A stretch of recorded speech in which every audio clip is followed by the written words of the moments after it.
770-1561. Gas furnaces and heat pumps, new installations, gas lines, and gas log installations as well. CMG Mechanical Services, 865-770-1561.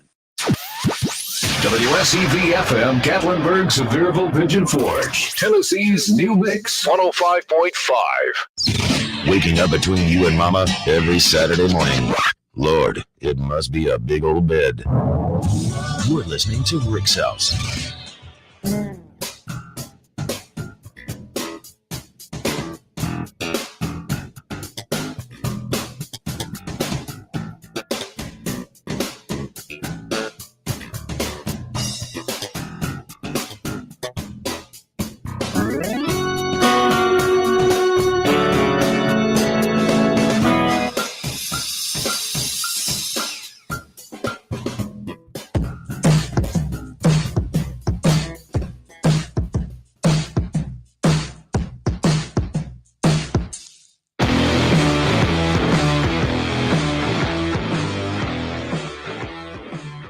Good Saturday morning to you.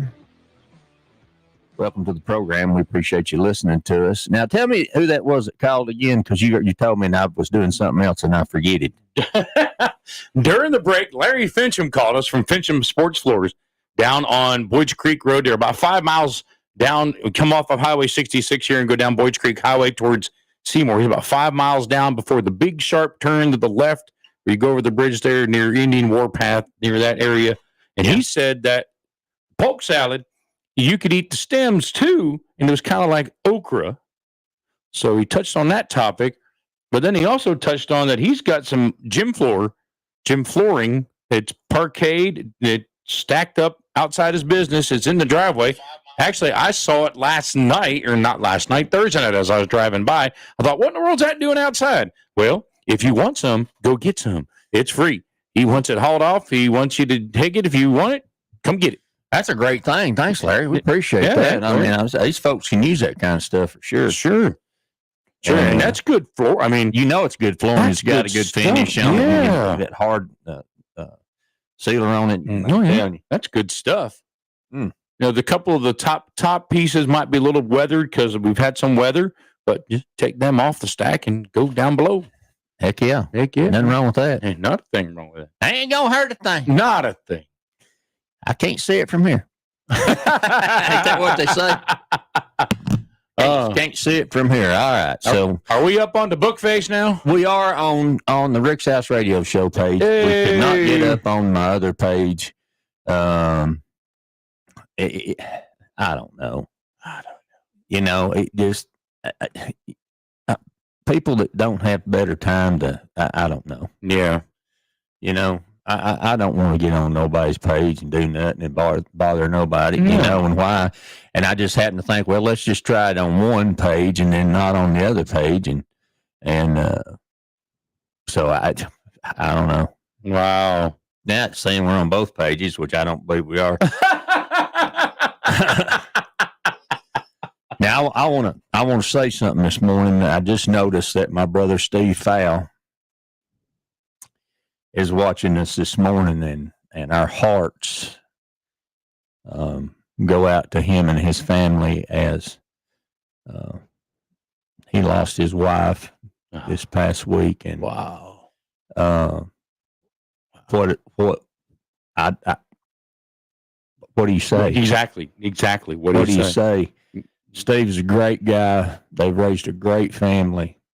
3 beautiful children. Miss Kathy made the best street tacos you've ever eaten in your life. Oh my gracious. We met them on the road, and they're neighbors and became fast friends. And he catches us a lot of time in Georgia, but my heart's just with you. Our hearts and prayers are with you. And I know that just anything we can do, we just want to put our arms around you and love you, brother. Yeah, that's right. I don't know what to say, other than we're with you.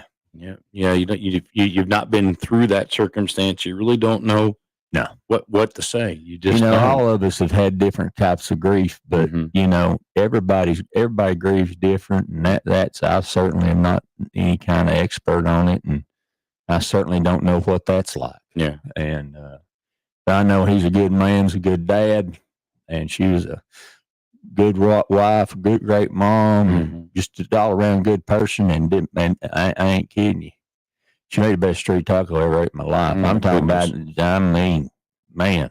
And you know about tacos. I know about the tacos. So anyway, brother, we love you and love from our whole family. Yeah. I mean, you know. Wow. So I hope to talk to you, and I hope things go as good as they will. Of course, we know where she's at. That's right. And so we just leave it at that. Yeah. All right. Getting away from poke salad. Yeah, you can eat that. You can eat the stems too. I didn't think about that, but I didn't realize eating them like okra. Like okra, yeah. Why waste them? I mean, my goodness. Chop them bad boys up, put some cornmeal on them. Well, I tell you what, I ate at an Indian restaurant in Asheville, North Carolina, and they made okra fries. They shaved the okra real thin, like you would make potatoes, make French fries. Zucchini fries. Yeah, I've not had zucchini fries, but I had okra fries, and I was pleasantly surprised. They were good. They had some nice dipping sauces and stuff too. They were good. That's awesome. That's good stuff. Ate some good food out there. It's you know, poor people have poor ways. That's what I was always told. Yeah. Well, when I was in scouting, we went to one of the parks, and they took us around and showed us all the plants that were edible, all the flowers that were edible, the plants that were edible. And there was enough food out there. My goodness, you could survive on it. Oh yeah, yeah. Yeah, there's a lot of people in urban environments that they live off grid that you know they do. You know they will grow greens and all kinds of things that they can do and eat and you know right out of the garden. That's just so to speak. Yum. There's some good stuff. I have to be careful with eating too many vegetators, you know, since I've had the surgery. Yeah, all that green. Yeah, all that green. It thins your blood out too. Green and make you mean. but anyway, so again, Brother Steve, we just with you, brother. Wow. All right, back to the home improvement. Let's talk a little bit about that. By the way, did I tell you about my buddy Will over at All Clear Plumbing, him and Daniel? You have been. Man, I'm telling you what. If you need a plumber, they specialize in service work. He'll go. He loves to come up here and work. Fair, honest, does great work. Wants to do the right thing. Great guy. The first time. Yeah. You're gonna get a good price. He's gonna give you a fair price, and so you know you can do that, and that is something that is a rarity in some specialties anymore. Oh yeah, some specialties don't have service technicians anymore; they have sales technicians. See, that's the corporate way. Yeah, they come out to service you, but they're also going to try and sell you and upsell you. Need to upsell. Yeah, you need to upgrade this. You need to change this. You need to know. I had a family member that happened to, and they tried to upsell his mama to. You're welcome, my brother. We loved her too. We had a family member that they tried to sell his mama on a upsell her a $14,000 unit. It was a $400 fix. Oh gosh, from another company, wow. Which was CMG, by the way, that fixed it for the right amount. You're right amount, yeah. But you know, I don't know. That's the nature of the beast these days. Some people expect a certain level of service, and we talk about that, and they're willing to pay for a certain level of service. You know, some people do that, and that's fine. Yeah. If you've got the money and that's the kind of service you need and all that, then there ain't nothing wrong with that. Not a bit. Hey, go ahead. Yep. You know, but you know, if you can't, you're not. There's other ways to do it and cut some of those costs down. Yeah. Does that make sense? Makes sense. That's like one of the longtime advertisers with our radio stations, King Pure Water. I mean, they come out, they tell you what you need. They're not going to upsell you. They're not going to try and sell you anything you don't need. They're going to tell you what you need. That better make your water better. And by golly, that's what they do. That's what they did with me. Absolutely. Love my King Pure water system. Yeah, I wish we had that. Man. I tell you what, I mean, we got a little water filter that we utilize, but it ain't no King Pure water system. I need to get you a reverse osmosis system. That's what you need. I know that's right. That's it. That's a technical. That's a technical. That's a term. technical term for cleaning your water up. I got a dechlorinator and a softener. I lather good because there's a lot to lather. Take a while, don't it? That takes. That's me. I'm working on that though. Working out in the gym, but still, it's a lot to lather. Oh yeah, I know that's right. I'm the same way. Oh goodness. All right. Here's some things that you can talk about around the house. And I go through these lists that I get. I get a lot of stuff from the Family Handyman, and they don't sponsor us, and they don't even know we exist, and that's fine. They've been doing it 70 years, and most everything that comes out there, I enjoy. Mm-hmm. Some things I may have a different opinion on. Sure. But that's the difference in old school and new school. All this new stuff. It's different. Yep. What makes you ever had that light flicker in the house? Yes. Well, I'm going to give you some lists of things that could be possible reasons why that's happening. Okay. Now, this does not mean that I am telling you in any form or fashion the opinions of the radio hosts on this radio do not reflect the opinions of this radio station, nor Uncle Paul, or anybody else that has anything to do with this. And I am not. You will never hear me say. I will tell you from day one, friends.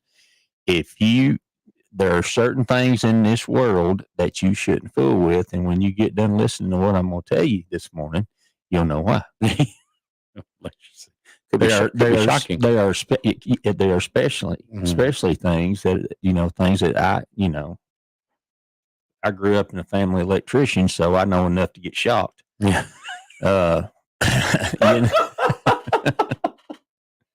My grandfather was an electrician. That's awesome. I know enough to get shocked. That's awesome. I'm the only person get shocked with the power off. Turn off the main breaker. I'm gonna get some static electricity left in there, because you see them spirits that's how they travel. They come down the line, and that's how they get in your house. Is they come across that jump over line. Oh my gosh! And they don't. They go through walls. They can go through a breaker. It ain't nothing. You got me crying over here. One of these days, we're going to have to retell that story. Oh, my gosh. That's a classic. Oh, man. It's so funny because it's so true. It's so true. And you can just see the guy. You can. He believed it with all his heart. You know it. You know he did. Oh, wow. Incredible. But I'm sorry, but go ahead. We might tell that again. Yeah. One of these. I don't know. We might tell it again today. I need some humor in my life. All right. So, what are some of the reasons that your lights might flicker? Now, of course, when we talk about fluorescent bulbs, that can be a whole bunch of things. Yeah. It can be the bulb itself. It can be the starter. There's a whole bunch of things that can be going on there. And could be the ballast. Could be the ballast. It could be lots of different things, and depending on the cost of it, sometimes it's the time you fool with it, you're better off just to replace it. That's been my opinion for whatever it's worth. Now,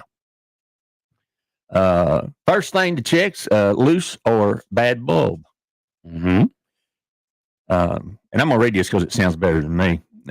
Turn off the fixture and allow it to cool. If the bulb is loose, gently tighten it. If that doesn't work, try replacing the bulb. Fluorescent lamps flicker when they're near the end of their lifespan. So now's a great time to swap out those tubes for long-lasting LED. Now, LED's the thing nowadays, but you got to realize there are some other things. The next thing I'm going to tell you is that when you use LED, that changes the game. You don't get the heat off LED that you get off of an incandescent bulb. Okay. The other thing that you don't get is you get great energy consumption. You don't get the massive, energy consumption that you get off the other. And the next thing is that If you change to LED and you have dimmer switches still, for those of you people that have dimmer switches, Oh, wow. Yeah. you got to change them. You got to change your dimmer switches. Yeah. Yeah. I bet you do. Never thought about that. An Bet you- incompatible dimmer switch is a notorious reason for flickering, especially if you have an older switch or an incompatible LED bulb. So you got to make sure that if it's the dimmer, you can tell because you see inconsistent dimming and flicker. You can also look up at the bulb's model number online on packaging or the manufacturer spec sheet, and that can help you to determine if its compatibility is with the dimmer that you have. Now, used to there was it didn't compat at all. Yeah. And so that can be an issue. The other thing, sometimes you have a bad socket. Yeah. In a basic light socket, the silver threads are the neutral connection. And the brass flap, that's the bulb's base, makes contact with the hot. If either of these connection points gets old or corroded, your light could flicker. So if you got a bad connection. Yeah. So you got that going on too. Now, I am not trying to make you an electrician because I am not an electrician. No. But these are just some things that we see that came in an email, and I thought, you know what, this guy that does this, his name is Sharif. That's his last name. Omar? No. Yeah, he's online, and he's a virtual electrician, which Okay. I didn't know there were such things now. But you can do anything from home now, I guess. Yeah, I guess. Virtually or on the interweb. Live on the interweb. I don't know. Now, this is the one that scares me the most over anything else that I've ever seen in electrical stuff in the house. Loose connections and old switches. Yes. Now, I know this is going to sound crazy to you, and none of us do this, but your switches and your outlets have a lifespan. Yeah. Just like your smoke detectors have a lifespan, and your carbon monoxide detectors have a lifespan. All that stuff has a lifespan. And so it's important that you make sure that you check those things. Yeah. Basic snap switches don't last forever, as he says. Springs wear out and wire connectors can loosen over time. If you're comfortable, turn the power off and check the wire connections and the switch that's properly connected and tight. Now there's the key. Making sure those connections are tight. Yeah. I am not a fan of putting the wire in the back, the punch-in thing. I'm not a fan of it. I can't see what's going on in there. I don't know if a piece is tied in there. I want to make that double bend. First you bend it. You take after you get your wire strip, you take your side cutters and you bend it back at a 90 degree to the left, and then you grab the tip and bend it around. And then that loop goes around so that as you tighten it clockwise, it makes that loop tighter. And then you make sure it's tight. And I'm going to tell you why. If you don't do that, you can also verify the power's off if you don't know which switch it is with a non-contact voltage connector, but and so forth and so on. But I'm going to tell you why you do that here in just a second. But I thought it was interesting to me that electricity's always moving. Oh yeah. Does that make sense? Oh yeah. It's going to go somewhere. Oh yeah, it is. Because when them spirits, they're always moving. They're always moving. Come down that electrical line. They do. Yes, they do. Slide right on down. I'm going to have to tell that story in a while because people are going, what is that crazy hillbilly talking about spirits? Trust me, y'all. You'll want to hear this. I know I've told it a bunch, but I swear it's so funny. I can't help it. It's the best. So what happens is when you have a loose connection, that power is going to jump. It's going to jump from the wire. It's going to jump from the wire to what it's supposed to be connected to. And what does that make? That makes an arc. It makes an arc. That can make and a far. what do arcs make? Far. Make a far. Now think about that. That's in a wall that probably has fiberglass insulation that's Mhm. dry as a bone Yep. with some paper on it, dust, Oof. all kinds of things. That says my house burns to the ground. Yes, it does. So, that's why something as small as a screw not being tightened down properly on a plug or a switch or whatever. Mhm. And there again, the same thing. It's just like switches have like as they said, they have a spring in them. Yep. How many times? I mean, you flip a light switch Oh, that's my. been on in your house. That's been in your house 20 years. Oh, yeah. That spring's going to get a little weakened Absolutely. every time you do that. It's going to, and so that's why you got to check that. Well, I got plenty of switches. Yeah, I we got- all do. I got an electrician that could spend a whole day at my house. My gosh. But I've got no dimmers. I was just thinking about that. You mentioned the dimmers. I don't have a dimmer in my house. Do you remember back in the day when every living room had Yeah. you plugged into the bottom, Mm-hmm. and when you plugged into the bottom, you had power. Yeah. But when you plugged into the top, or vice versa, Mm-hmm. depending on what the electrician did, that was operated by the switch. Yeah. I was operated by a switch. Yeah. So basically, they split the outlet in two, so that the one part of it had full power, and the other part was controlled, went back through the switch and came back. We don't do that no We more. won't do that no more. And then they put a dimmer on it and they put dimmer on it. because you need that mood lighting. You need that mood lighting in the living room. That's right. That's or the dining room or wherever it might have been. Yeah, I remember. Golly, Absolutely. So that was that was part of it. thanks So for the flashback. hence the reason that you need to check that, because it will jump. Yeah, When it jumps, it arcs. Yep. Overloaded circuits. Oh yes. Too many things running at once can cause a flicker. Do your lights flicker when an appliance starts up? Do they flicker when you run your vacuum cleaner? Lights and microwave all at the same time? Redistribute loads. Yes, redistribute your load. And I'm not saying it's going to be. Well, my allergies are after me this morning. But I am going to say that your box ought to be labeled. Yeah, It's supposed to be labeled. supposed to be labeled. Yes, in such a manner that you know what to flip off. yes. But don't just flip it off and start grabbing it, No, no, because then you'll find out if it's off or not. no, you will. I got a story about that. I bet you do. My gosh, well, I had an old house in Florida, and I lived down there, and I spent 9 years down in Purgatory, and Yeah, we're too hot for the devil. too hot for the devil. And our house still had fuses in it. Didn't have breakers, had fuses in it still. And we had the unnamed storm that came through. That was the blizzard of '93 here. Came up the west coast of Florida before it came up here and dumped that how many feet of snow here in Sevier It's a County, bunch. Knox County, like 3 feet of snow. Well, that wind knocked down one of my light posts out my driveway, at the end of my driveway. And so I was like, well, I need to go fix that. So I rebuilt it, made it all nice and purty. We got the nice saws out and everything, made it real nice, got some nice wood and painted, stained on. So went to go put the light on, and I went to the fuse panel. I untwisted that fuse out, went to the light, switched the light on, and it didn't come on. I thought, well, daggum, I got it right. Well, nothing was labeled. I was like, well, I got it on the first shot, hot dog.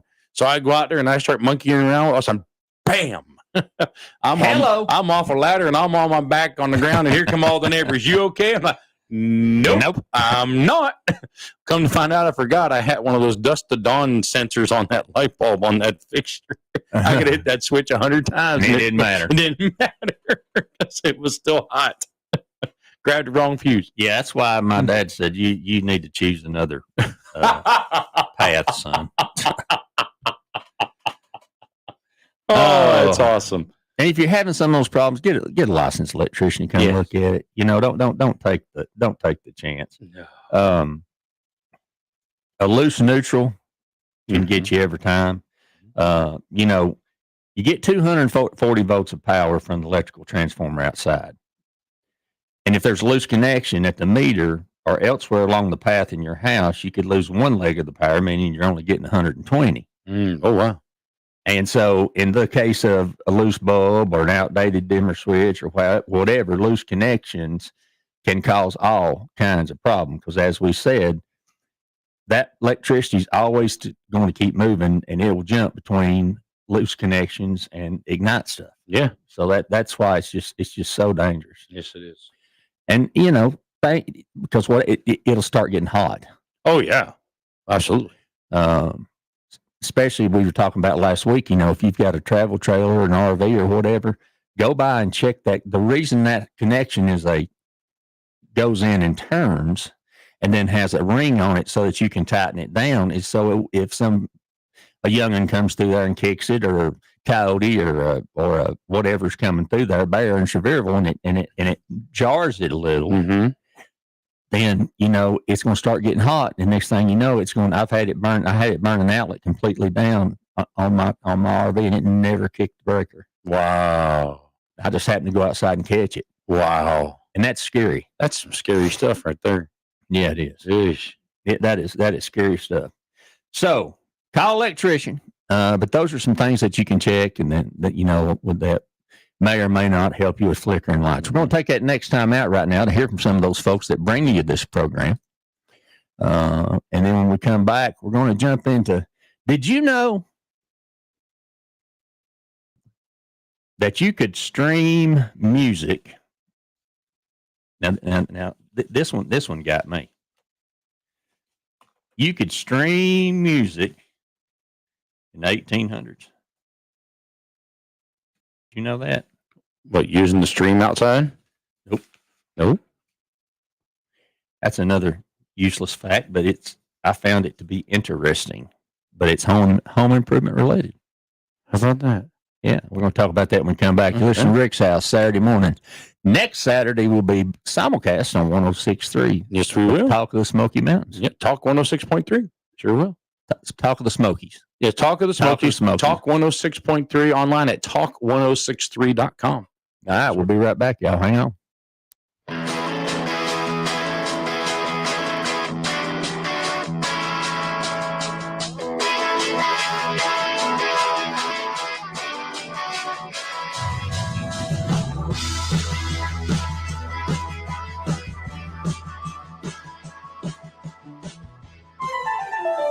This is Local News 4. And now for the weather.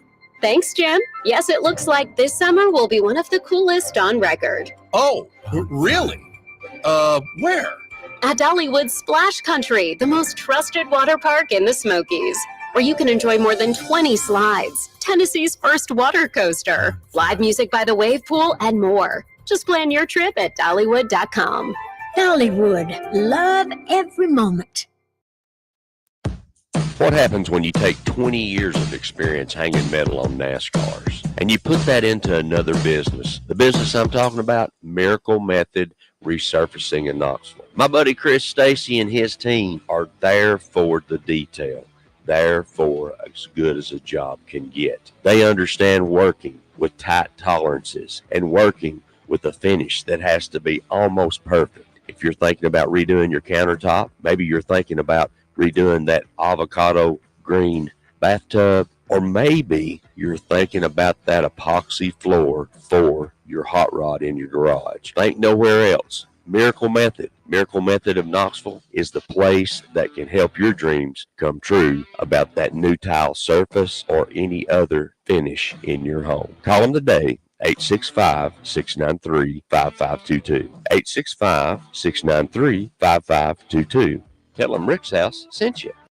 Hey, y'all, being from the country, I've learned one thing for sure. The difference in experience can make the difference between a good job and a bad one. That's why we choose August Excavation for all your excavation needs. Whether it's pouring a footing, laying out a footing, pouring a concrete driveway, excavating a basement, or whatever your excavation needs may be. August Excavating. Call them today, 423-736-1402. 423-736-1402.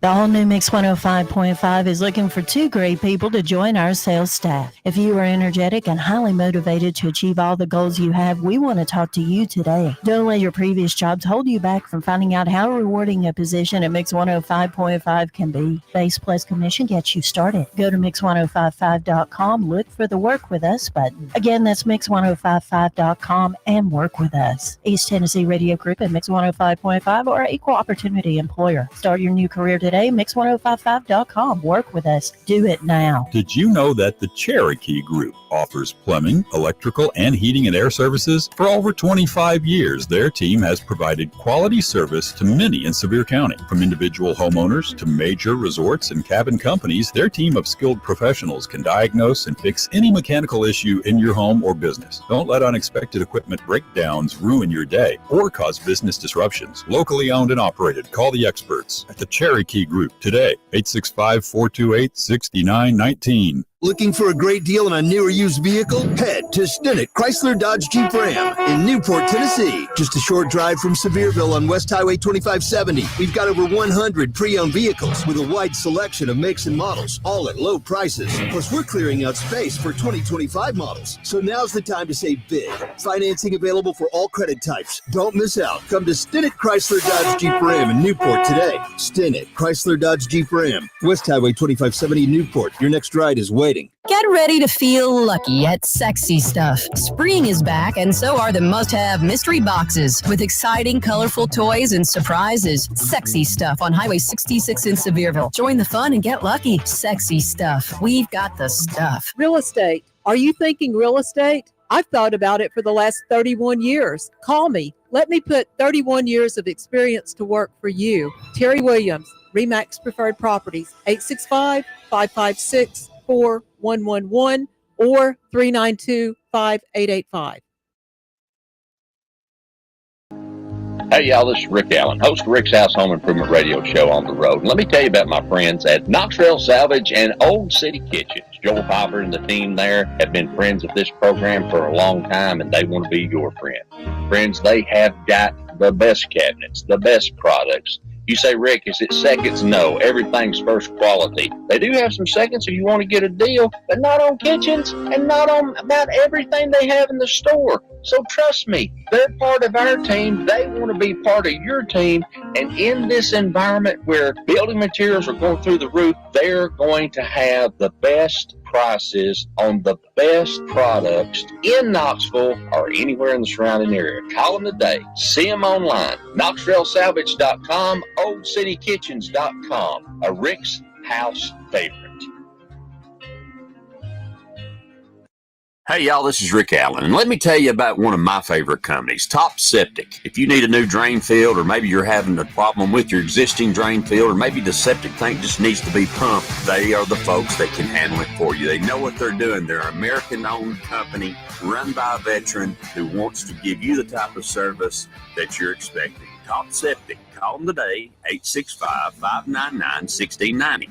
865-599-1690.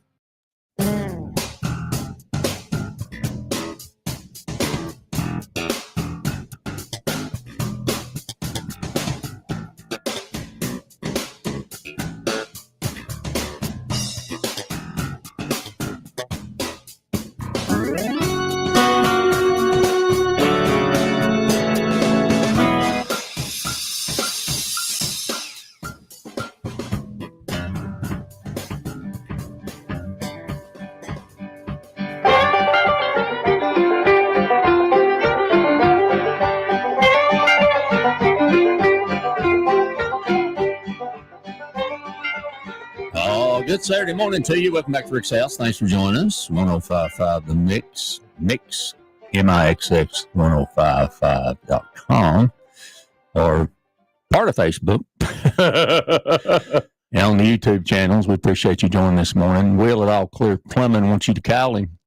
You got a plumbing issue, he'll help you. 865-443-7752. Does a great job, him and Daniel.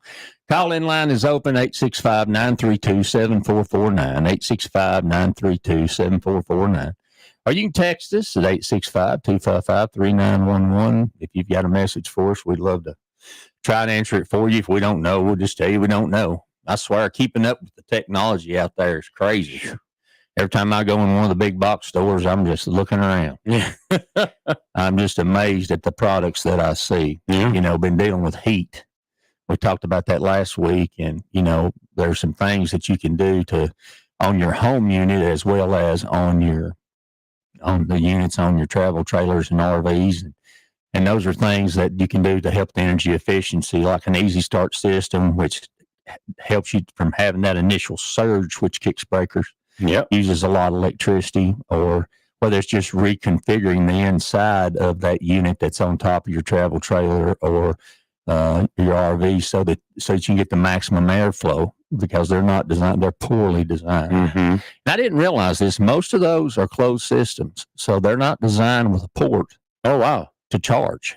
Oh. So technically the thought is as long as you don't get a leak, then it's supposed to have enough freon in it to work for as long as it's supposed to work. Okay. But if it don't, then you have to have a technician put that in and recharge it and so forth and so on. So Yeah. that's some of the things that we've been dealing with, because it's just so hot. No, it's just unbelievably hot. And, you know, and I've told you so many times about if you buy an RV up north, it's going to be for northern climates. If you buy it down south, it's going to be for southern climates. We have a 40-foot travel trailer that we use, and that travel trailer is designed to have a minimum of 30,000 BTUs, and ours has 15. So I've had to supplement with additional air conditioning to get back up to that point, to make sure that we've got those things covered. Wow. And just now kind of getting it under control where it's, you know, where it's comfortable. Because I want to be comfortable. Yeah. You know, I don't want to not be comfortable. Golly. We had that in a press box one time doing a football game. It was August. It was opening night, and it was roasting. And they had a portable air conditioning unit in the press box with a pipe, not a pipe, but a thing running off of it that where you could aim the air wherever you wanted it, like a pipe, but it was flexible. Right. And hose, flexible hose with flexible air hose control. kind of thing. And I said, does that work? And they said, yeah, but you need an extension cord. I said, I'll be right back. I'll be right back. Let me run to my SUV. That's right. I'll be right back. We'll make that happen, boys. That's going to happen right fast. We plugged that sucker up, and we went. Box gets hot in a heartbeat. It feels like an oven in there. Then if you open the windows, you can't hear nothing because of the crowd. Exactly. Yeah. We love to open windows because we like the crowd. We like to see it. We like to feel it. You got to feel it.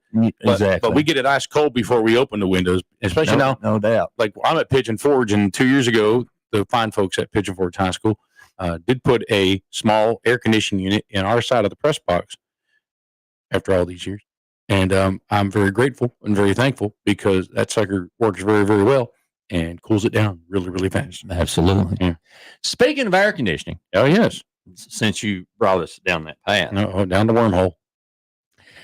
At the turn of the 20th century, Sackett and Wilhelm's Lithographing Company, which was a printing plant in Brooklyn, New York, had a problem.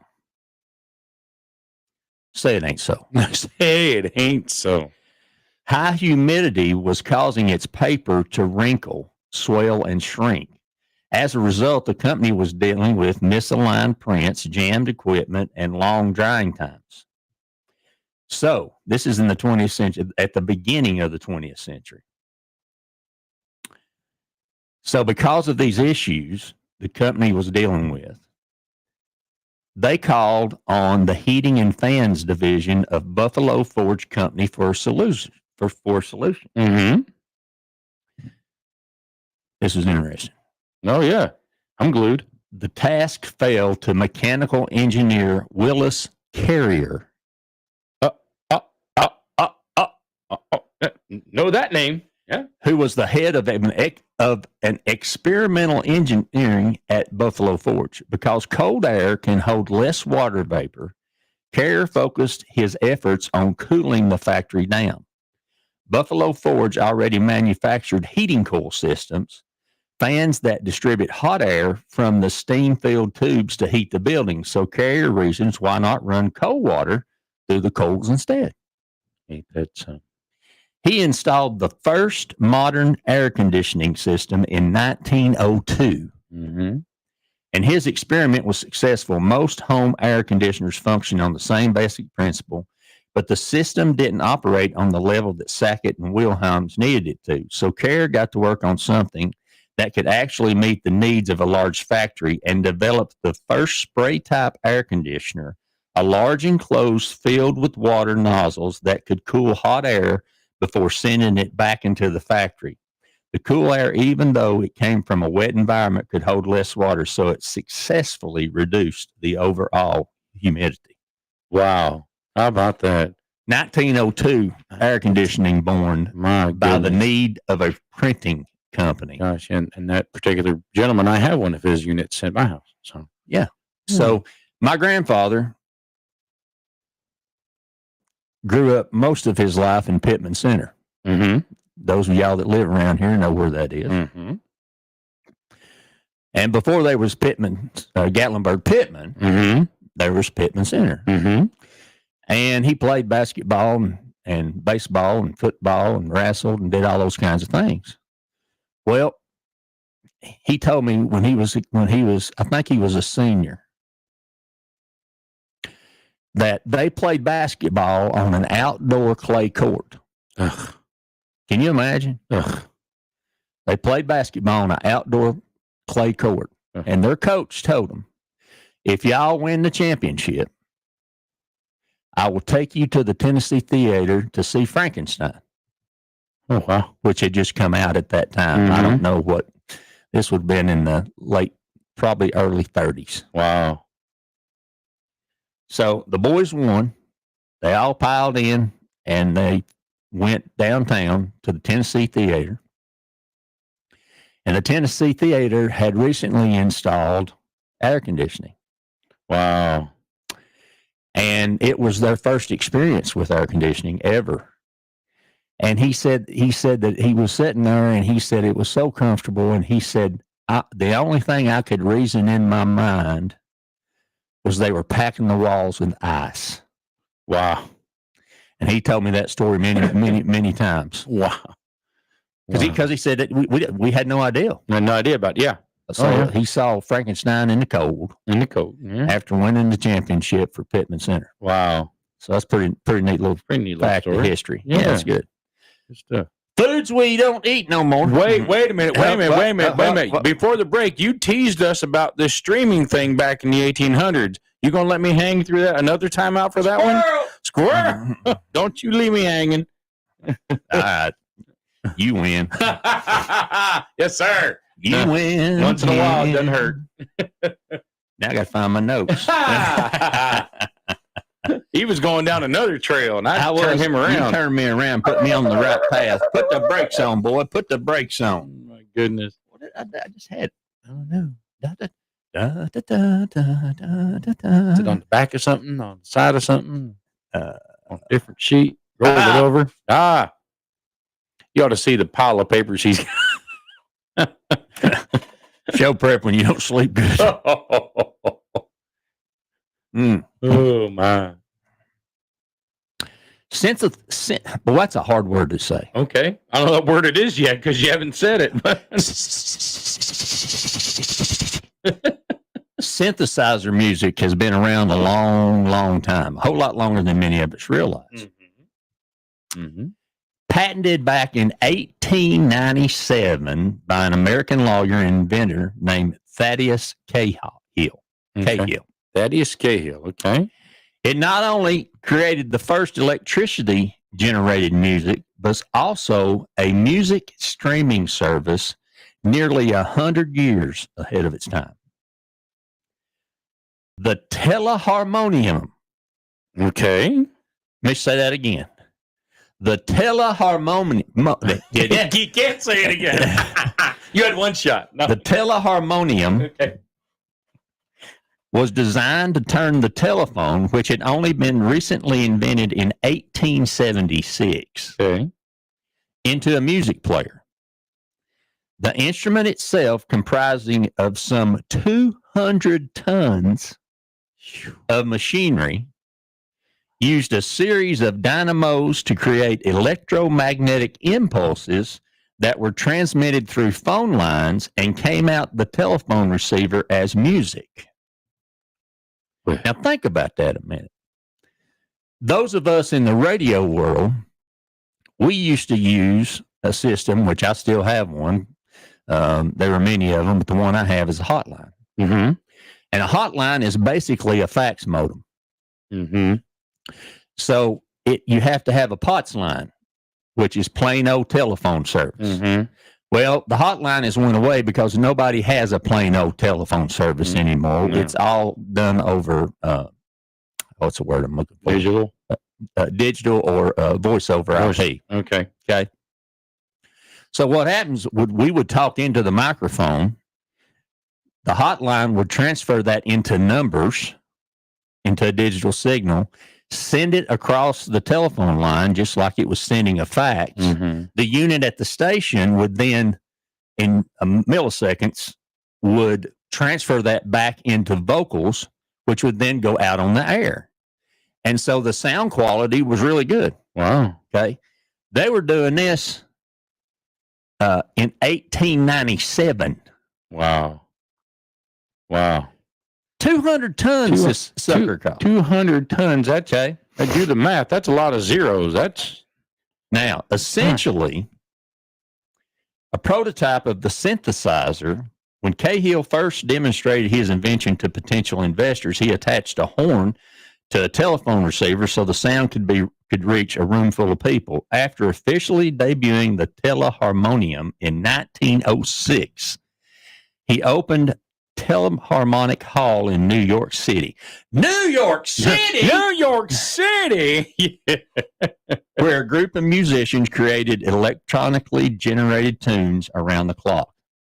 Visitors could sit on a sofa and listen to music being created in the basement below through even more telephone receivers with attached horns hidden within the decor.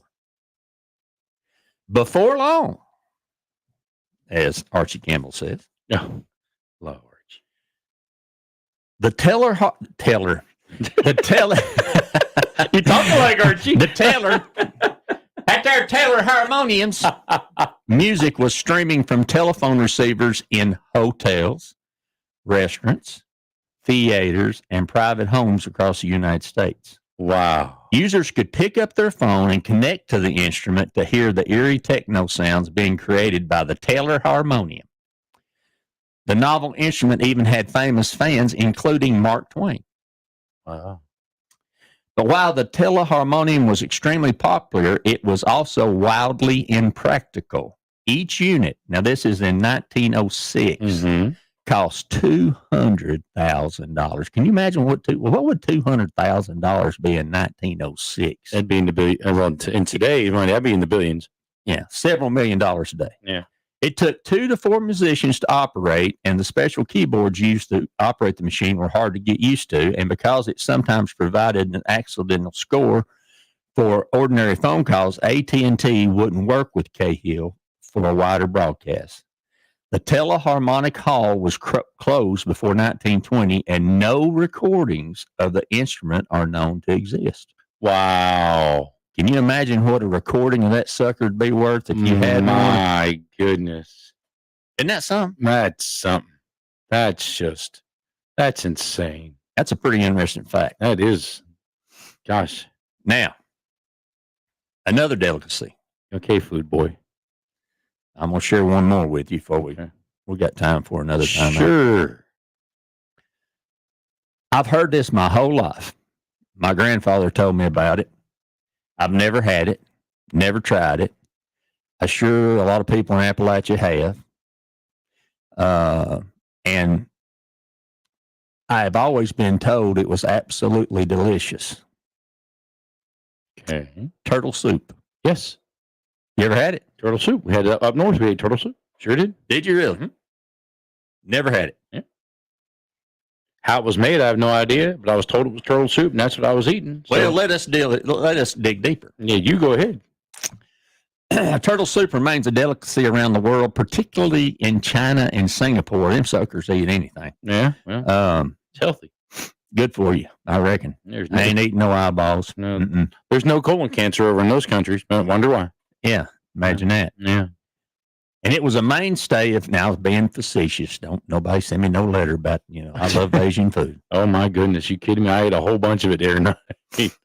Boy, I ate some about a month ago and it was delicious. Oh, my but boy, gosh. it didn't like me at all. Oh man.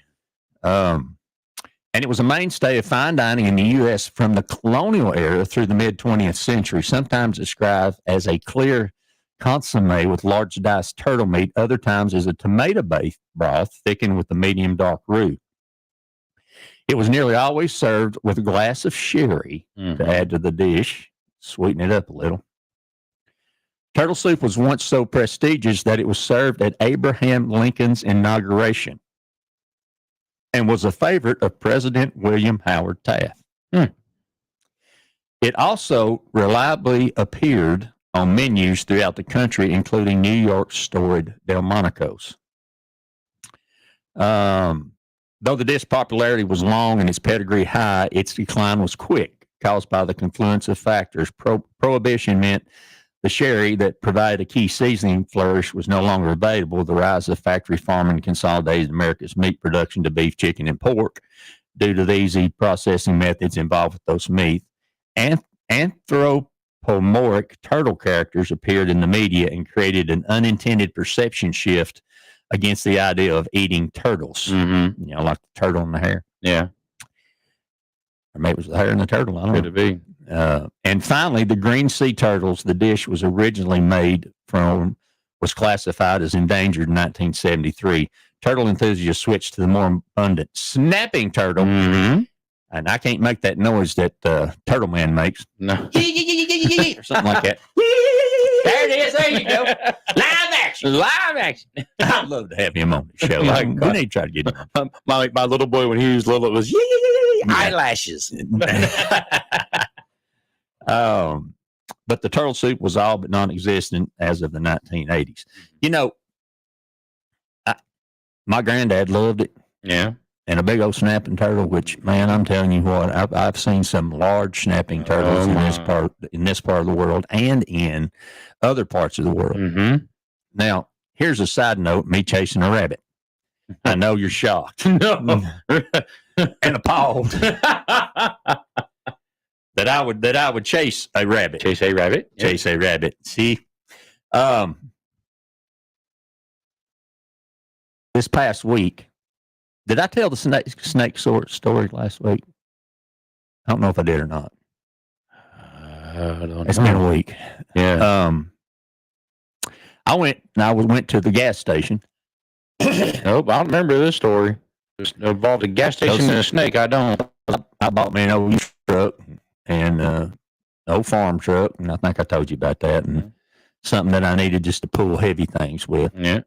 And so I thought, well, I'm going to run some good gas in this thing. So I took it down to my buddy's got an Exxon. I took it down there and pulled up, and they still come out, clean your windshield, and pump your gas for you. You pay 10 cents more a gallon, but he's a good old boy and was good to us when our boys passed, and also one heck of a butcher. Oh wow, really good butcher, and cut meat at the IGA in Blaine for years and years and years. And now he cuts about twice a week up at Morgan's fine beef up in Rutledge. Rutledge, yeah. Good stuff. Makes a pork fillet. Oh, wow. Oh. Like a filet mignon with some bacon around it. An inch and a half, 2 inches thick. Put that sucker on the grill, you swear you're eating beef. Oh, wow. Delicious. But anyway, I got sidetracked. And I enjoy the whole 6 ounces of it. But anyway, so there's a truck sitting there. And there's an older gentleman there. And I say older because I'm old, but he's a little bit older than me. And there's a bunch of them boys that work in the gas station there around it. And one of them's holding a machete. And I thought, well, this could be interesting. So there was a good sized boy. He wasn't fat or nothing. He was just big. He was this big old boy, about 6'4", about 250, thick, big, thick beard, probably in the 6th grade. But anyway, country boy. That's terrible. Gosh. Bless it. Yeah, I had a beard in the 7th grade, so I know I was one of them. But anyway, so he come over and I said, and when he stepped away, I could see in the back of that truck. Mm-hmm. Yeah. And in the back of that truck was a timber rattler. Oh, Lord. Oh, my goodness. About 5 foot long. That'll hurt. And he was bigger around than a softball. He was, I mean, big boy. Big boy. Whew. And so he was dead, but you know how a snake is. You poke it and it'll, even after it's dead, it was it'll moving twitch. around. Yeah, and this, yeah. that, and other. Well, one of them boys took that machete and cut his rattlers off. Mm-hmm. Now, the reason I tell this story is for those of y'all up here visiting with us in Kodak, Sevierville, and Cosby, and Newport, and wherever you may be, and you're hiking. Mm-hmm. Oh, yeah. Pay attention. Yes. Because we have 2 poisonous snakes here. We have a copperhead, which blends in really, really well. Yes, it does. And we have a timber rattler, which right this time of year, he was green with brown mouse. It blends in really, really well. That's a bad, bad day. It is a bad day. Especially when you get bit by a big boy. Yes. So anyway, I asked him, I said, where'd he get him? He said, I don't know. I reckon you run over him. I said, okay. So I left, and then 2 or 3 days later, I was pulling a trailer and I noticed that my left rear tire was a little bit low. Mm-hmm. So I thought, well, I'm going to run down to the gas station because my compressor, I got a 2500 and it's got big tires on it. And my little compressor, No, yeah. It ain't going to do that. It'll air them press tires up, but it ain't going to air up that Dodge. Yeah, it ain't going to happen. So I run down there. Well, lo and behold, when I pulled up to the air, the guy that had the truck was outside, and he works there part-time. Mm-hmm. So I asked him, I said, wasn't it you that had that snake in the back of your truck? He said, I cannot say whether it was or it was not, but it's possible. Mm-hmm. I said, well, I saw it. He said, yeah. I said, where'd you get that? He said, well, we were cutting hay. And he said, we run over it in the hayfield. Oh, wow. And he said, I know why he was in it. I said, man, he was big. And he said, well, that field had a lot of field rats in it. Oh, wow. You know, big ones, like, 8-10 inches long rats. Rats, yeah. I said, oh, he was eating good. He said, oh, yeah, he's eating good. Mm-hmm. I said, how many rattles did he have on him? 11 rattles and a button. Jeez. Now, that's an old snake. I don't know how long it takes for him to develop a rattle, but 11 rattles and a button on the end, that is a old snake. Old snake, yeah. So the only reason I tell that story is, folks, be careful this time of year. Yes. They're out there. Typically, them timber rattlers are going to stay around the mountains. Mm-hmm. But they're and copperheads too. Yeah, most times the rattler will let you know he's there. Right. The copperhead, no, not so much.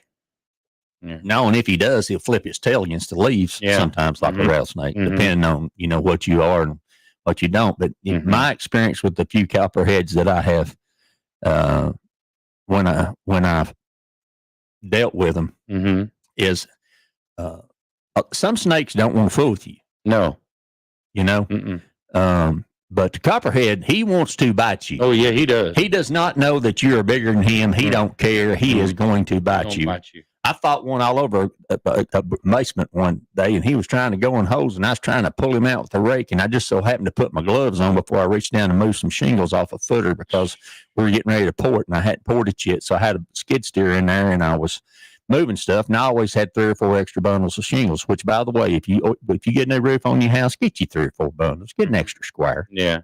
And leave it in there because that's the only way it's going to halfway match if you ever have to make a repair. Yeah. You can order the same roofing the same day, and it comes out of 2 different dye lots, and it is not going to match exactly. No, yeah. It's not. That's just a fact of life. Yep. And I had it, and I reached, and I thought, well, that's kind of damp. I'm going to put my gloves on. And I reached in there and pulled them two bundles off the top, and there he was. There he was. My gosh.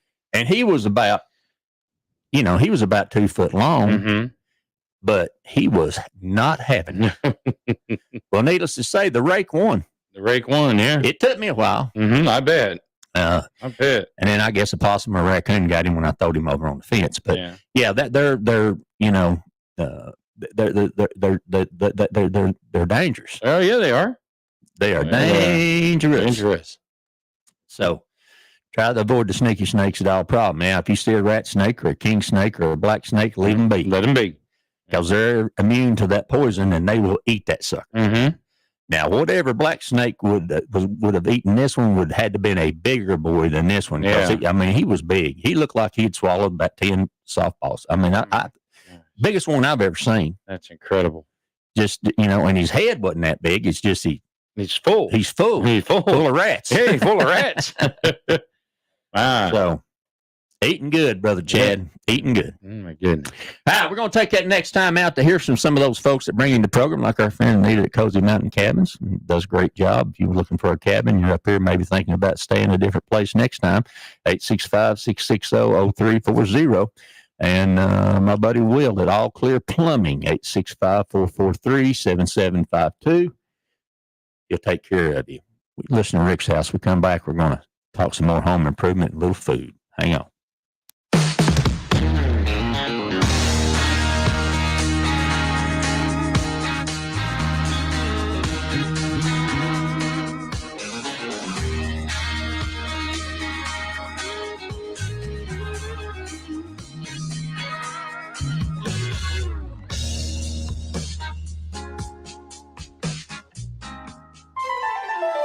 This is Local News 4. And now for the weather.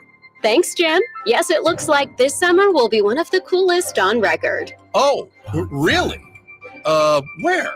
At Dollywood Splash Country, the most trusted water park in the Smokies, where you can enjoy more than 20 slides, Tennessee's first water coaster, live music by the wave pool, and more. Just plan your trip at Dollywood.com. Dollywood. Love every moment. Hey, y'all, this is Rick Allen, host of Rick's House Home Improvement Radio Show. Let me tell you, I know a little something about mobility issues. I know a little something about taking care of mom and dad and grandparents and things you do when you're supposed to. That's why I trust Chris and his team at Miracle Method. They've got a safety package. A safety package that converts that tub in your house. But the main thing is it's going to give them an easy step in. It's going to give them grab bars that are added right. It's going to give them the flexibility to have that independence and you the knowledge of knowing that you've taken care of mom and dad. Miracle Method. Find them online today. Miracle Method.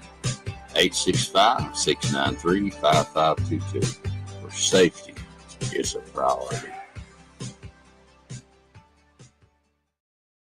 Don't wake up in the cold. Let CMG inspect and service your unit for extreme weather before there's a problem. Free estimates and second opinions. CMG Mechanical Services, LLC, 865-770-1561. 865-770-1561. Gas furnaces and heat pumps, new installations, gas lines, and gas log installations as well. CMG Mechanical Services, 865-770-1561. Looking for the perfect storage solution? Highway 66 Climate and Mini Storage is the area's premier self-storage facility. Located next to the Home Depot at the Allensville Square Center in Sevierville, we offer climate-controlled and non-climate-controlled units, plus indoor RV and boat storage. Enjoy top-notch amenities like 24-hour surveillance and 3 covered unloading zones. Need to unload a tractor-trailer or a truck? We have a loading dock too. Sign up today and get 1 month free plus a complimentary True Shine car wash. Highway 66 Climate and Mini Storage, the perfect solution for your storage needs. Something sexy's coming. Soon, your favorite pleasure picks will be closer than ever. Easier to grab, faster to enjoy. We can't say much yet, just that it's worth staying tuned. Sexy Stuff is about to change the way you shop. Again, let's just say, convenience has never been this tempting. Sexy Stuff on Highway 66. We've got the stuff.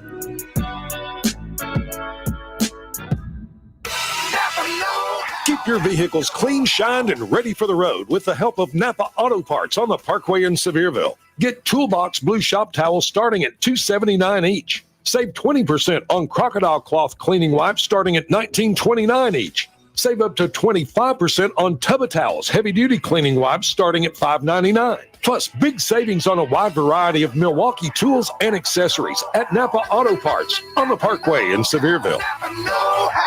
Come shop at Foothills Furniture and get tax-free savings now. For the entire month of June, all in-stock purchases will be 100% tax-free. Pay no sales tax now starting June 1st. Get registered to win one of our giveaway items to get you ready for Independence Day. A smoker grill package, a fire pit package, and a cooler package.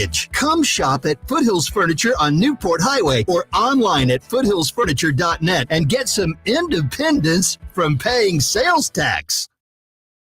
Don't wake up in the cold. Let CMG inspect and service your unit for extreme weather before there's a problem. Free estimates and second opinions. CMG Mechanical Services, LLC, 865-770-1561. 865-770-1561. Gas furnaces and heat pumps, new installations, gas lines, and gas log installations as well. CMG Mechanical Services, 865-770-1561.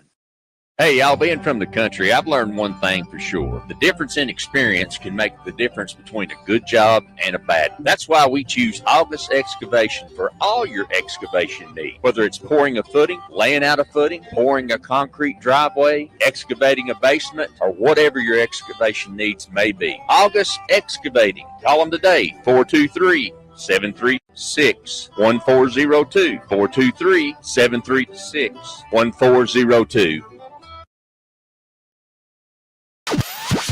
WSEV-FM, Gatlinburg, Sevierville, Pigeon Forge, Tennessee's new mix, 105.5. Waking up between you and Mama every Saturday morning.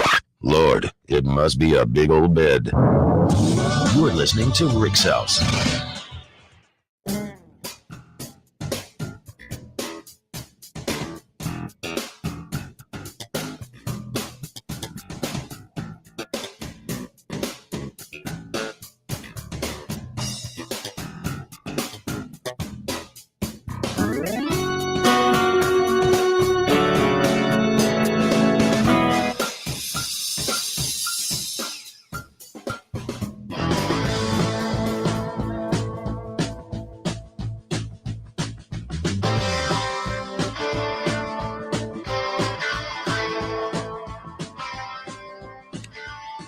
Good Saturday morning to you. Welcome back to Rick's House. Thanks for joining us on the program. 8:56, and coming up next week will be simulcast here on 106.3. Got some great lineups coming up on 106.3. Fox News, Fox Sports. Michael Delgin. Yeah, okay. I'm glad it's you. Delgino. I guess that's Del. I don't know. I haven't even looked at it. I don't know. Uh-huh. Brian Kilmeade. I know Brian. I know Brian. Yeah. Yeah, I know Brian. Jimmy Faria. I'm gonna say that real fast. Guy Benson, Will Kane, Fox Sports Radio. I'm sure that they'll correct me and tell me how to pronounce those names. You know, that's one of the things. I was talking to my neighbor down the road. He's from Massachusetts. And he was telling me, he said, there's not a T in there anywhere. No. He said, I've been here. They've been here like 9 or 10 months. And he said, I just get a kick out of Southern people trying to pronounce Northern names. Yeah. Yeah. Because we don't have any of them Northern names. No. Well, we're getting them now. Yeah. And he said, the way a name is spelled means nothing to us in the state of Massachusetts. Mm-hmm. Yeah. We say it like we say it. Yeah. And he said, there's a great YouTube video out there, and he's going to send it. He said, I'll send it to you. And he said, even I laugh at it because it's Massachusetts people saying Massachusetts things. Like we were up there visiting, and you know, I said, we were staying in Peabody. Yeah. But they don't say Peabody. No. They say Peabody. Peabody. Yeah. Peabody. Yeah. And so he was rattling off all these different names, and dude, I don't know. Well, it's like if you listen to me sometimes, I don't say water. I say water. Water.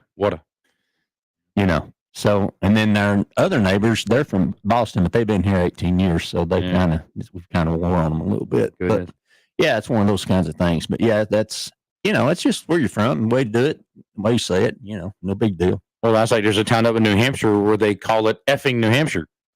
You're like, what? Yeah, effing New what did you Hampshire. say? What? It's Effingham. EFFINGHAM. Effingham. Yeah, So they just say they, effing. They just They just- decide how it's going to be, and that's it. Roll with it. Roll with it, yeah. Brother Jerry Cunningham Sr. listening to us this morning. Cunningham Windows, what a great job they do. I've known him a long, long time. This is something he'll know a little something about. Creamed chip beef on toast. Oh, my. SOS. Well, it was a breakfast food, also known as SOS. We'll let you know that what you can figure that out. Yes, you can. An acronym for a profane and even less appetizing name for the dish. The meal was made from sliced dried beef, a sort of bovine-based textural equivalent of pepperoni or salami, simmered in white gravy until softened and then ladled over a piece of toast. The ease of preparation and long shelf life of this protein made it an ideal military ration. It appears in U.S. Army cooking manuals from as early as 1910, as well as an easy meal for households seeking frugality. The main SOS, particularly popular in the 1930s and 40s during the Great Depression and World War II, was conservation was front of mind. In the middle of the 20th century, SOS was a standard menu item at most diners, but it began fading with the rise of nutrition consciousness. It's delicious, I think. Around the 70s, perhaps it's neither a health food nor an indulgence as of the comparable biscuits and gravy. And you know, I love good biscuits and gravy, but I can't eat it anymore. Yeah. Yeah. It's just, Chad says, Rick, how did you all beat the heat back in the day? They suffered. Oh, we suffered. I remember going to elementary school, and our school was old, and but it had great big double hung windows. Mm-hmm. And you didn't wear shorts. And girls didn't. They wore skirts below their knees. Yes, sir. And I can remember when school was getting ready to get sitting in those classrooms with sweat dripping off my nose on the paper. And then one day we got these fans that they put in the window, and they would reverse them. And it was pull the hot air out. Yes. And we thought that was fabulous. And then the school grew, and we had to have flat tops. Not haircuts, but flat top buildings. Mm-hmm. And those had window air conditioners. Wow. So you prayed. You got you prayed that you got a class in the flat top. Mm-hmm. And if detention, in school suspension was there, that's where I wanted to be. Because them tough skins from Sears were thicker than Carhartts. Oh, yeah. You could wear them like snake-proof clothes. Mm-hmm. No bend at all. No. And when you was fat like I was as a boy, that didn't fit you good. That didn't fit you good. No, they wasn't no good. Up north, we had a fan at one end of the house pulling air in, fan at the other end of the house pulling the air out. So it created a draft. We had a lot of attic fans here, that whole house fans, like above the staircase, that would kick on and suck, all that out there. Of course, hence the reason for 10-foot ceilings. Yeah. If you look at most of the construction that's historic, there's two types of framing, mainly in residential construction. Now, that's not the only two, but there's two types of framing. One is called platform framing, which means that you put a seal down, and then you put your 2x4s up and down, and then you put a double top plate, and then you set your second floor on top of that, and then you put your subflooring down, and then you build another wall. Hence the top wall sitting on a platform. But in early construction, especially back in the day, Xavier, good to see you, brother. I hope your dad's doing okay. I'll try to reach you today. I got a question for you. Home improvement RV question. Our buddy Xavier from Weekend RV Center. There you go. Okay. Does a great job. But anyway, the way that they built houses in the 20s and 30s up into the 40s was they did balloon framing. Okay. You're studying about it, aren't you? Yeah. You're trying to figure out what a balloon has to do with framing. With framing. Yes. Okay. So instead of building a wall and putting a top plate on it, you build a wall and then you put the top plate perpendicular on the sides. Okay. And then built the platform on the inside and then extended the wall to the second floor, leaving a cavity open from the floor, first floor, to the roof. Okay. And then we vented in the roof. Yes. Okay. So the idea was that the hot air would move up through the wall and up and out Because the ceiling. Because heat rises. Yeah. Hence the reason for 10 and 12-foot ceilings. So the idea was to get the bottom comfort level where people were walking and sleeping and those things more comfortable so that that heat would rise and exit out the top. How about that? Balloon framing. Balloon framing. All right. That's on your contractor's test. That and a think truss, which is a big W. I was thinking about things that that you can utilize, and I was listening to and reading some stuff and trying to remember things because I've been doing this so long that sometimes I feel like I repeat myself because I've done that. But there's so much more I need to learn. Yeah. To get back up to speed on the technology, of and the new products that are coming out there. What in the world is that? That was a huge text.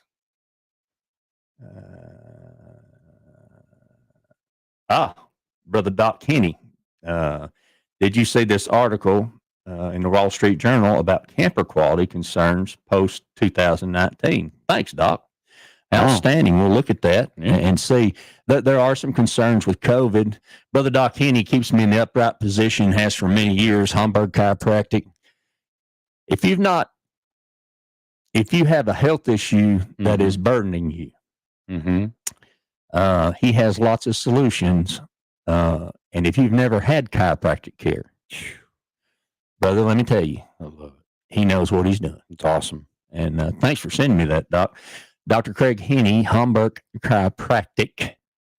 That's how you get there, and tell him we sent you, and he'll take care of you. Yeah, down in Bearden, in Knoxville. Bearden, not too far away. But I was thinking about, I am not a, quote, tree hugger. No. I believe in conservation. Yeah, absolutely. But I'm not ridiculous about it. But I was thinking about there's so many uses for sawdust. Oh, yeah. That we don't think about. And so I saw an article come through about a few things. Some of them I thought were ridiculous, so I didn't print them. Man, I didn't print them. But some of them are not. Yeah. It has some uses. For instance, carpenter bees, big problem in this part of the world. Oh, yeah. Because a carpenter bee comes in and he bores into your beautiful wood cabin, and then he bores left about 3 feet, gets back in there, and she lays her eggs, and then they come back out and they leave a pheromone so that they can find you again. Yeah, ain't that something? And eat more of your house now. Yeah. So she lays her eggs, and then when the little carpenter bees make their way out, then they know the pheromone, and then they're all coming back to have a family reunion next year. So there are some companies, very few companies that will spray for that. I've had them tell me everything. Get you a badminton set. Take that badminton. Whoop. No, gee. I've seen the jars with stuff in them, and they go in the jar, and I have been told, and I don't want to say anything it's legal or illegal. I don't know, but I know a lot of folks in the mountains. If you got a table saw or a skill saw, skill is not a saw, skill is a brand. You got a circular saw. collect that sawdust, because you can take that sawdust and mix it with a carpenter bee poison Mm-hmm. and wood glue and plug that hole. Oh. And plug it deep as you can, which is not going to be, all the way back. So Mhm. when the little bees come to eat their way, because they like sawdust, Mm-hmm. out of the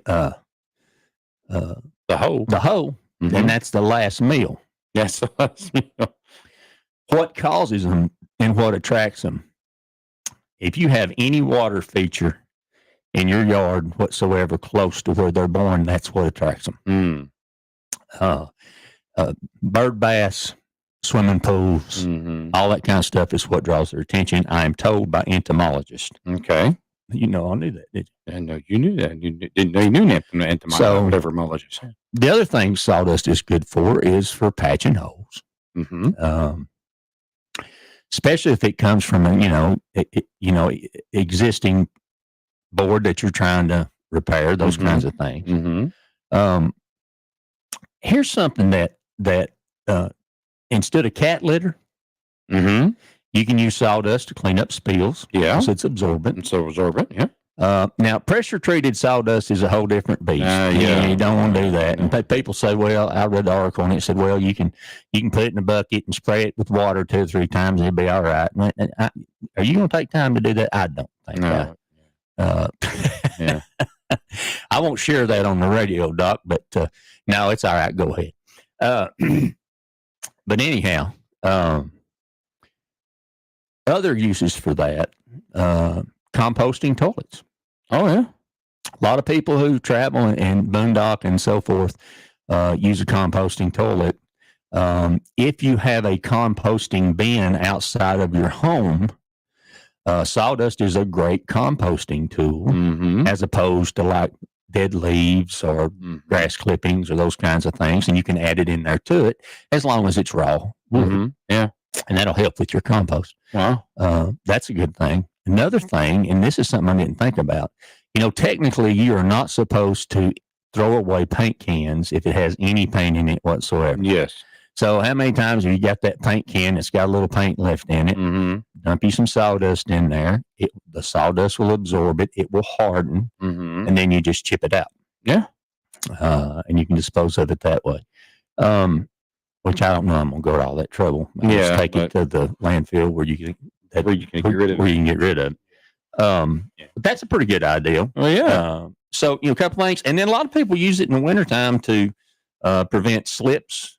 Just to put down with ice and stuff. Yeah. The only problem I see with that is if you're I don't want to put too much wood in places, because if it doesn't break down fast enough, it's just like mulch around your house. Yeah. That is an imitation for termites and carpenter ants and all kinds of other creepy crawly critters. Yeah. So that's something that I've not been a huge fan of. Just something that I haven't. I don't know. I hadn't felt that good about it. And also, it makes a good substrate for storing your root crops. Oh yeah. It's a good substrate for that because it absorbs water and has some nutriment in it and that kind of thing. So a couple things that you can use it to. Sawdust has a high carbon and nitrogen ratio. That means it can substitute for dry leaves or whatever brown matter you're tossing in with your leafy greens to provide good compost mixture. So there's another way that you can do that. Mm-hmm. That's the other thing when you do raised beds. People think, well, my goodness, if I'm going to make a raised bed, do I have to have 4 foot of dirt? No. You got to have adequate dirt for whatever your root system is. Yeah. And that's beyond my pay grade, but you can find that out. Mm-hmm. And then what we used to do is layer that with newspaper, cardboard, all that kind of stuff, and that all breaks down. Mm-hmm. And it gives you more compost for that kind of stuff.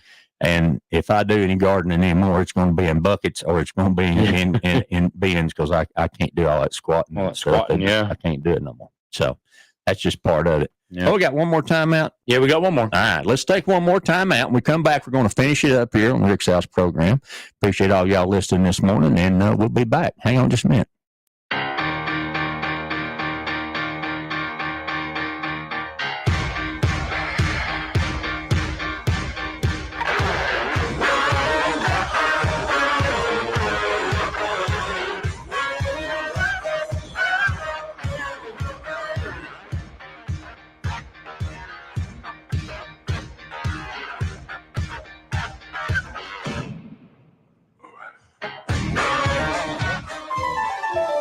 This is Local News 4. And now for the weather.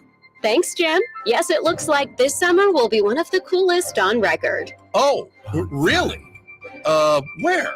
At Dollywood Splash Country, the most trusted water park in the Smokies, where you can enjoy more than 20 slides, Tennessee's first water coaster, live music by the wave pool, and more. Just plan your trip at Dollywood.com. Dollywood. Love every moment. Hey, y'all, this is Rick Allen, and let me tell you about one of my favorite companies, Top Septic. If you need a new drain field, or maybe you're having a problem with your existing drain field, or maybe the septic tank just needs to be pumped, they are the folks that can handle it for you. They know what they're doing. They're an American-owned company run by a veteran who wants to give you the type of service that you're expecting. Top Septic. Call them today, 865-599-1690. 865-599-1690.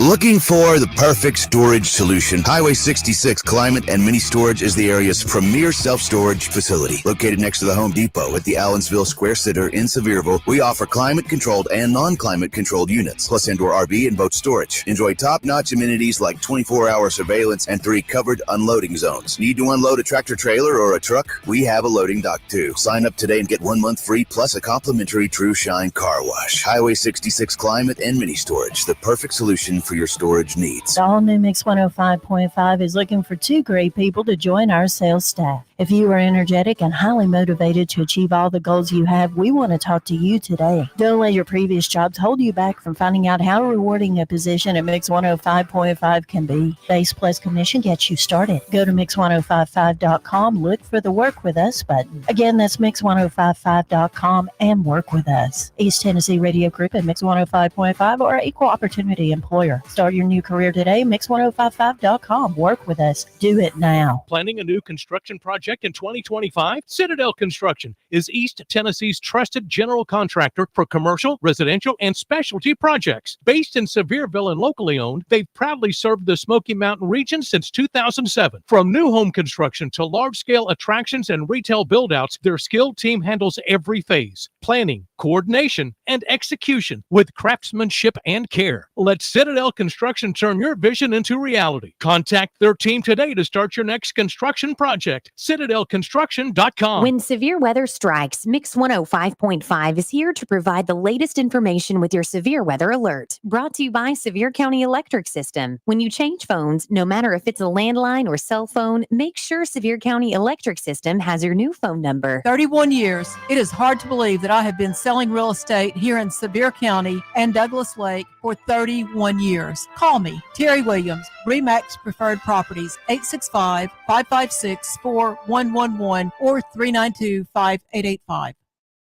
Don't wake up in the cold. Let CMG inspect and service your unit for extreme weather before there's a problem. Free estimates and second opinions. CMG Mechanical Services, LLC, 865-770-1561. 865-770-1561. Gas furnaces and heat pumps, new installations, gas lines, and gas log installations as well. CMG Mechanical Services, 865-770-1561.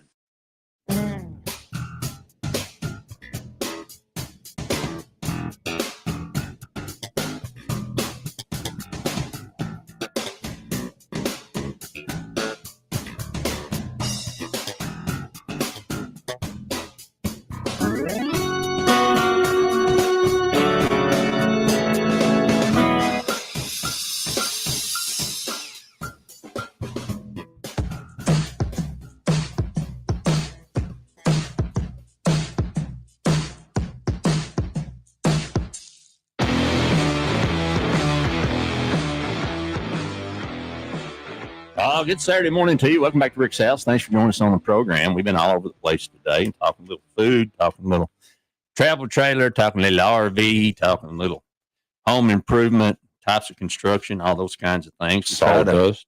Little sawdust. Just trying to make it interesting and have new things to chat about.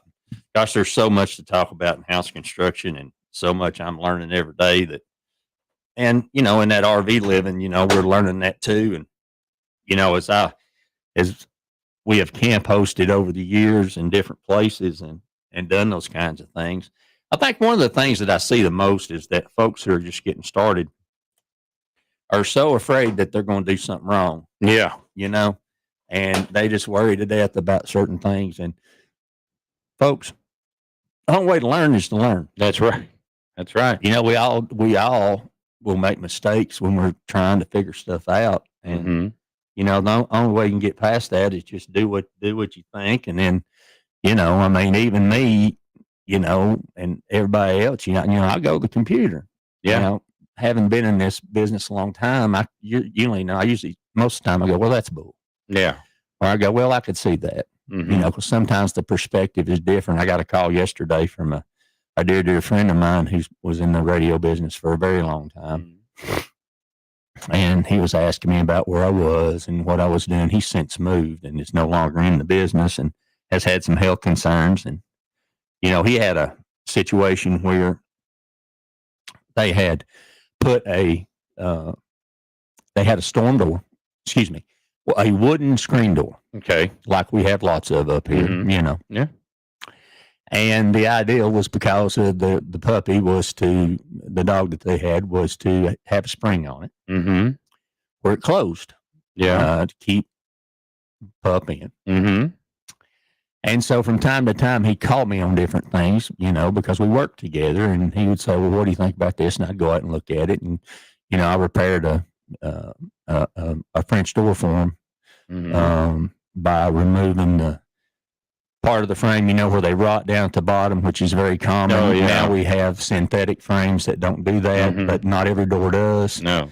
And there's a couple ways to do that, depending on the severity of it. Sometimes you can use an epoxy, just dig the rotten part out, put an epoxy in there, shape it close as you can shape it, and then sand it. What I chose to do was to call our buddy Candy. Oh, yeah. Over at Dyke Industries. And I took her a piece of the, I took a picture of the frame and the jam and said, I need to match this. So she went back to the scrap pile where they cut that stuff, and lo and behold, there it was. There it was. Yeah. So I cut it out on a angle and wood glued it back in, and then epoxied it in the seams and put it back in there, and we painted it, and it was good to go. We were fortunate. Yeah. I had to do that on both sides. Well, this screen door, you know, over time, and they had sealed it, and they'd done, you know, they'd done their maintenance. Sure. You know, it's nice. It's in a condo.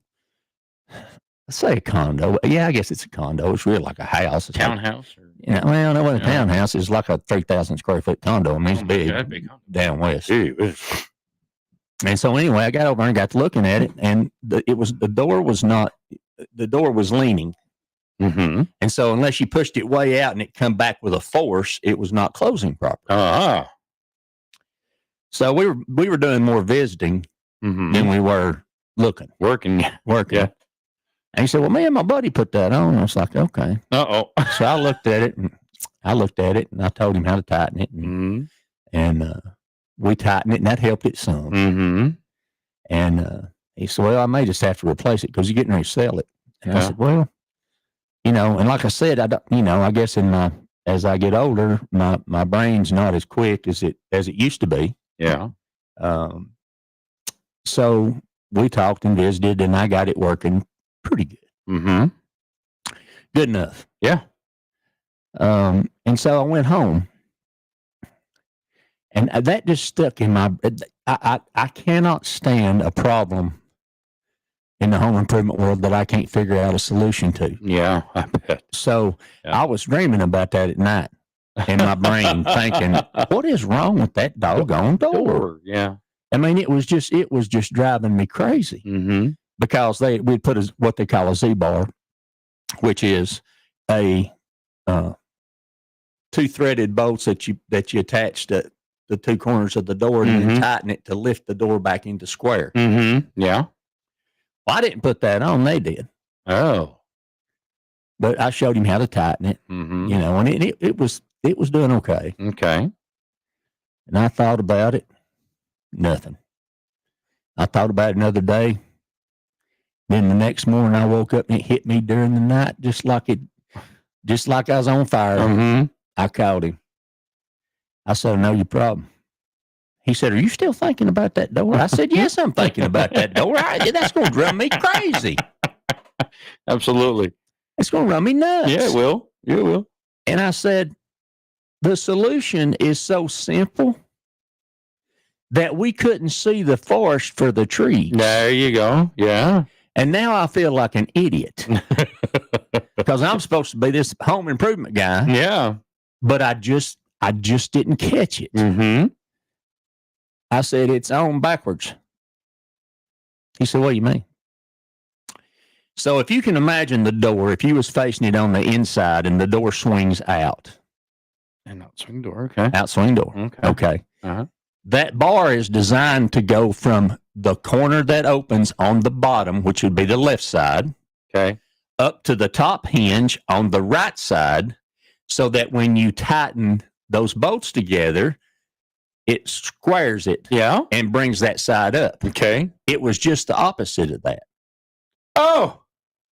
So it was attached at the bottom hinge on the right side. Wow. And then up to the top hinge, which would bring it up a little bit, but then it's jammed against the hinge and has nowhere to go. Nowhere to go, yes. Wow. So he said, tell me that again. I said, okay. I said, go out there. He said, let me get my screwdriver. He got his cordless screw. I said, all right. You see how it is? I said, send me a picture. He sent me a picture. I said, okay. I said, take the first screw out of the bottom, move it over to the left, take the screw out of the top, move it to the right, refasten it, and tighten that center nut. He said, oh my goodness. Yep. I said it was that simple. Yep. But my mind was thinking beyond that. Yeah, you were. I just made the assumption without really looking at it. And sometimes those things are that simple. Oh yeah. Oh yeah. And sometimes that's when they're the hardest to find. Absolutely. It's when you're, when you're looking at it. And so he called me yesterday and he said to tell me they'd got moved and everything. And I had him on my mind. A mutual friend of ours had went down to see him and ended up going to a concert down there. And he and I were talking. And so he said, I just called and check on you. And he said, he was telling the story about the door to our mutual friend. Yeah. He said, yeah. He said that door was working perfect. He said he never had one complaint, sold the house for more than he was asking for it because the guy wanted it. And yeah. He said, we're doing good. Wow.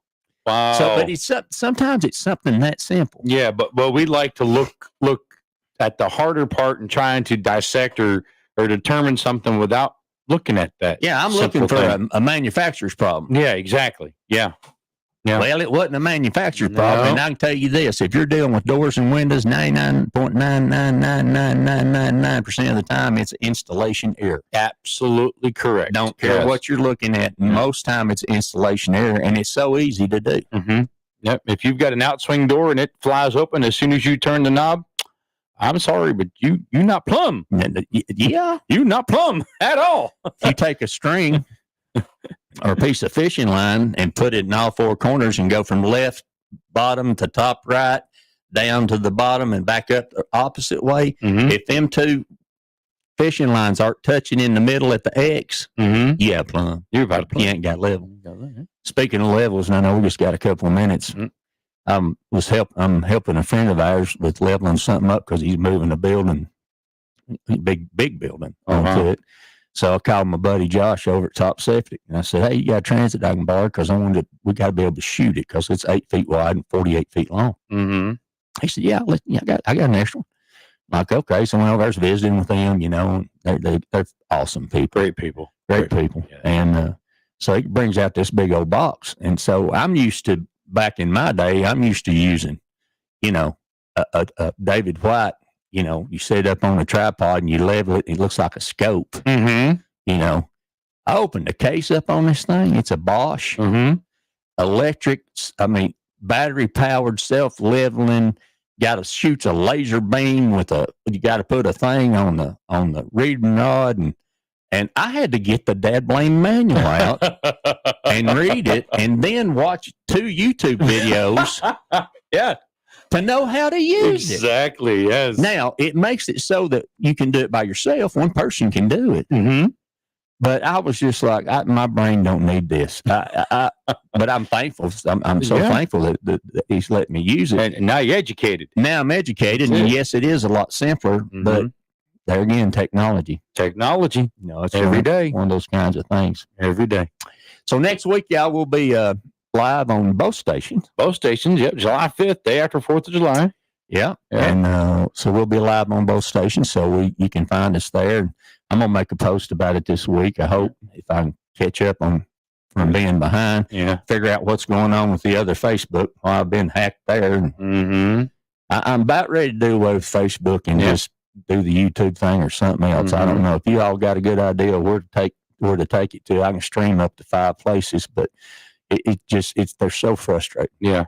You know, it's just so frustrating. So let us know if you do business with one of our sponsors. Please let them know that you heard about it from the station or from us. Yes. Or from whatever show that you listen to, the guys in the morning or Shelly in the afternoon or Captain Bobby Bird or Skip, you know, doing sports or whoever you hear from. Yeah. Let them know because it's Chad says Twitter. We'll look into that. That's one of the places we can feed. You know, I've got all these other things. I don't know nothing about this technology. I know enough to be dangerous. Low tech redneck. Absolutely. Low tech for sure. Low tech redneck. Great job as always, Skip. Thank you, sir. Y'all have a great day. Tell somebody you love them, and you never know. We'll see you next time on Rick's House. Have a good one, y'all.